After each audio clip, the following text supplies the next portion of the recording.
Last week, I was at Disneyland, and as we were in line for Rise of the Resistance, which I love that ride, but also the line is long, I found $100,000.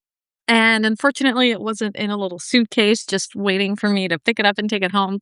But I did find a $100,000 revenue stream in someone else's business. So while I was doing that, you were probably still overthinking your offers. And here's how it went.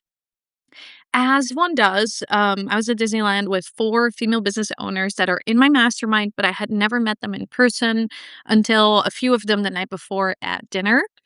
And, as one does as business owners that don't know each other yet, is we talked about what each of us did, right? And I kind of explained to them, like, how I help design, call, tweak, offer suites, how I figure out, like, how does it work together? What's the next step? What's the higher ticket back end offer? What's the logical first intro offer? How does everything flow together so it all sells easily? And at some point, I got all riled up and I was like, look, most people have $100,000 hiding in their business and they just don't know where it is, right? And I'm the person that looks at it and goes, bam, it's over there. And, we're a couple minutes later, someone else is sharing about this incredible founding members launch they did for their membership. They had over 200 members join in their first launch of it. And that's amazing, right? That's incredible. And I did some quick sort of napkin math and I was like, wow, that's $15,000 in monthly recurring revenue, assuming people are on the monthly, not annual or a mix. Um, and at the same time, they were like, "Yeah, it's incredible, but now what's next, right? Where do we go from here?" And of course, there's the logical goal of just adding more members. And I'm like, "Oh yeah, next goal is 500 members." Amazing. But, all the questions that are running in the background probably are, what else, right? What's the next thing? Is this the only thing? How do I grow from here? How do I grow from there? How do I not exhaust myself while going through all of the options and trying all these different things? And that's honestly why outside perspective from someone like me is so helpful. Because as she was sharing about more than 200 paying membership, I was like, excuse me, I found your $100,000 that we just talked about. Like, it is right there. I know where it's hiding."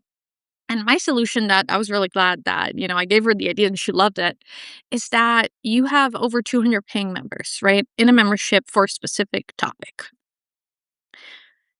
A membership is mostly a do-it-yourself type of thing, but I'm pretty sure there's at least 2% of your members at any time, so 4 people out of 200, that are ready to just hand it off, right? They're like, "This person's the expert, I want to do it with them, I wanna outsource it to them, or I want their team to do it." Which means that the most natural next sort of back-end high-ticket offer is either done with them or done for them. I would make it exclusive. I would try and sell it just to existing members because that's easier. And, I would charge anywhere depending on the exact deliverables. And we talked about that. And we actually came up for her with like different deliverables, different price point. But I'd be like anywhere between $1,000 and $10,000 you could probably do. So let's say we pick the middle ground, right? It's a done for you, it's a done for you offer. She can deliver it or the team can deliver it, which is important for her because that frees up her time, right? The team can deliver it. They open up 4 spots a month for $2,500. And now we've taken $15,000 in recurring revenue and added another $10,000 on top that the team can deliver to people that are already bought into what you do. And we went into like different tiers, the deliverables, even an option on the back end of higher ongoing recurring payments from people after they've done that done for you slash done with you option. And this is exactly the level of detail that we go into during Profitable Pivot VIP Day. Like yesterday, we mapped out an entire ecosystem from freebie to intro offer to 2 different signature offers and everything that could happen on the back end after that. And the thing about it is that most people, and you probably too, you can't see it because you're too close to it and you're just overthinking the next step. But while you're overthinking a next step, someone else is figuring out their next most profitable move. And there's a couple of reasons that you might overthink. And I've seen, especially for people where if your offers used to work, um, but they don't no longer work. Like, the market has changed, your industry has changed, your ideal client has changed, you've changed, and this happens more often than we would wanna admit, right? It's normal for you to change too. Um, or something has changed in terms of your capacity, your life. Like, some of my clients are like, "Well," I had one this week where the great thing was they would have more time available, and how do we leverage that, right? And I've talked to people who are like, "Look, I just had my first baby. I used to work all the time, and now I have no time. What do we do?"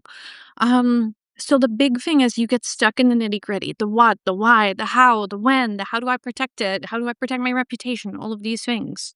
So that might be you, right? And that's a great way to keep overthinking it. Or maybe for you, it's really about those capacity constraints, and you're so used to doing things in a specific way, whether it's for your industry or just for how you've always worked and the kind of clients you have now, is that it's hard to imagine that there's a different way to do it. And the capacity strains means that it's, an issue with you, it's an issue with your team, or if it's an issue with your deliverables. And often if something's working, we don't know how to fix it with making things worse first. So if you want to fix things without making things worse, the answer is always in your offers, in your offer suite, and how you deliver things. Like, the answer, it's never in a new mastermind, a new software tool, a new this, a new that. Those things can help, but we need to diagnose what's not working right now first before we can actually fix things. Because trying to fix something without having the right diagnosis really does make things worse.